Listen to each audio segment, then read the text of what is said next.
welcome back. And our guest is Bisi Lola Asenuga, who is a food engineer, personality engineer, author, and career coach. And of course, she's worked with so many platforms. And she has a journal, certifications from Lagos Business School, and a lot of very interesting vast knowledge on certifications in mind re-engineering, soft skills, entrepreneurship, emotional intelligence, career counseling. Good to have you on the show. My pleasure. Good And morning. we're looking at something quite interesting, which is handling kids' mental health through emotional monitoring. What does that mean? What is emotional monitoring? That's Okay. my first question. Okay. Good morning, house. We know we are tripartite being. We are body, soul, and spirit. So, and we know that life will surely happen. There will always be stress. Do you get it? And when all those things happen, it doesn't pounce on our flesh alone. It goes to our soul. And when it gets to the soul, so the soul does several things with it. So the soul makes meaning with whatever. So the soul thinks about it, process the information, make meaning. So it's just like the output of the thoughts is just what we call emotion. So when probably you step on me and I feel offended, it hurts. So it hurts, and I actually process in the way like, oh, what this person did is bad. Do you get it? I'll be like, okay, I guess I need to be hungry. So the outrage that will come afterward will probably be anger. So how does it link with kids and their performance and general lifestyle? Okay, kids are human beings. So a number of times we just look at them as just two children. No, they have blood, they have flesh as well running in their veins. So, like I said, it's really about, we surely have happening around us. We have stuff. The children will need to perform in school. Do you get it? They need their brain to do well in school. They need factors around them to do well in school. So if their mental well-being is not tight, do you get it? They will not be able to comprehend. They will read and they will not assimilate. So that's So, at really what point do you think that their mental well-being might be affected? How do you think parents would actually observe these? Because most times they're reacting based on what you do at that point, not probably knowing how you feel as a child. Because you're expressing as how you're feeling. The parent is just trying to correct you at the point. Yeah. So, at what point is the mental health, damaged? Like, how do we note that?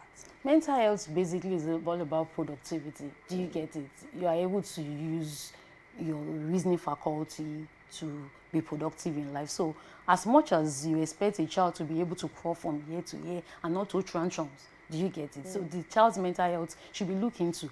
So it doesn't really have any age bracket. Do you get it?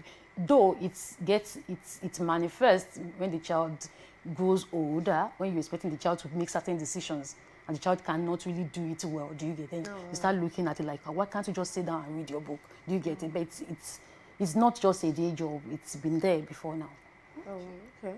So, talking about parents now, how do they have? I know we've talked about their moods affecting children. So, how do we manage this? Because honestly, children are a handful. Yes. Sir.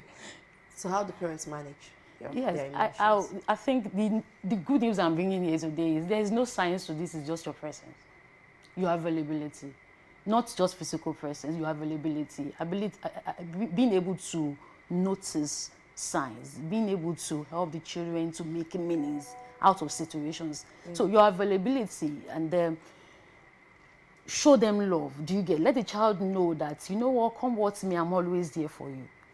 Recently, I stumbled on Ruth Graham's, Billy Graham, the popular evangelist. I stumbled on the video of a daughter saying she wrote a book on, I think, I forgive my father, something like that. And you would have imagined that with all those stuff, the man would not really mess up. But I'm sorry to say this, but the man really messed up because the girl said he wasn't there for me. He's always traveling. So your availability really matters a lot. And even when she has the emotions that she actually probably have mood swings and she wants to express herself, and the mother will be like, no, do not be hungry. Do you understand? So it starts from you taking notice. Even when your child is like, mommy, I want to use this cup, and saying no, let the child understand why you're saying no.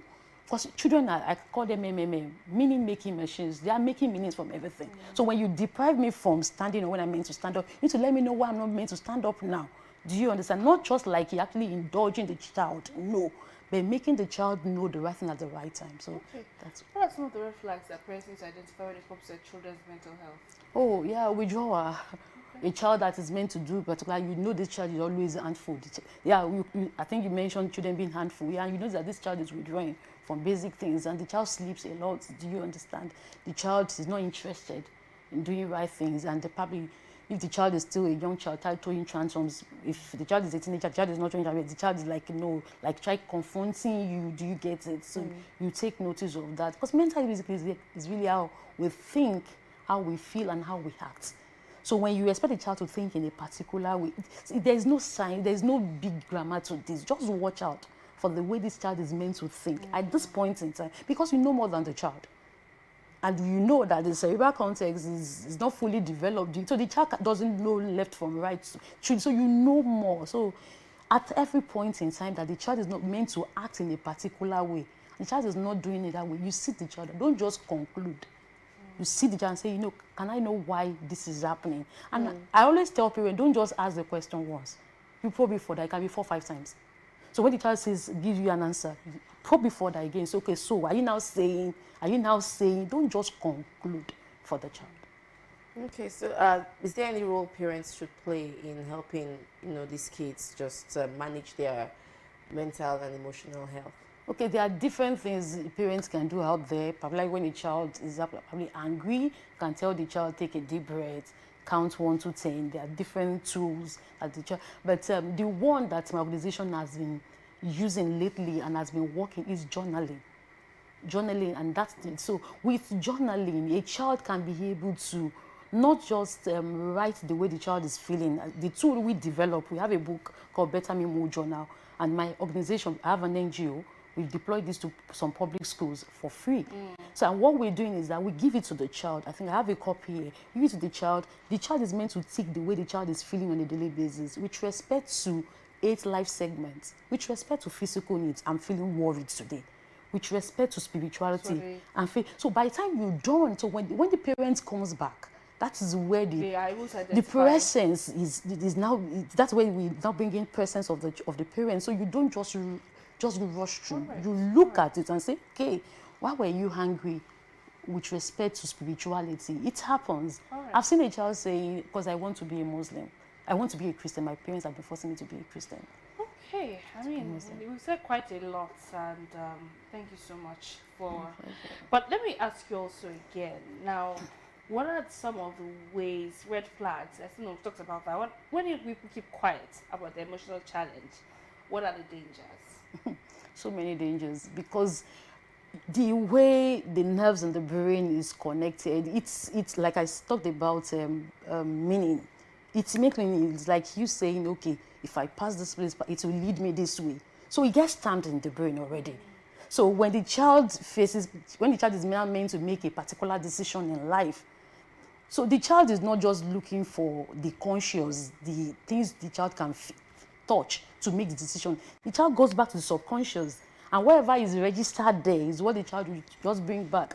Unconsciously, the child will just know automatically this is the way I'm meant to react.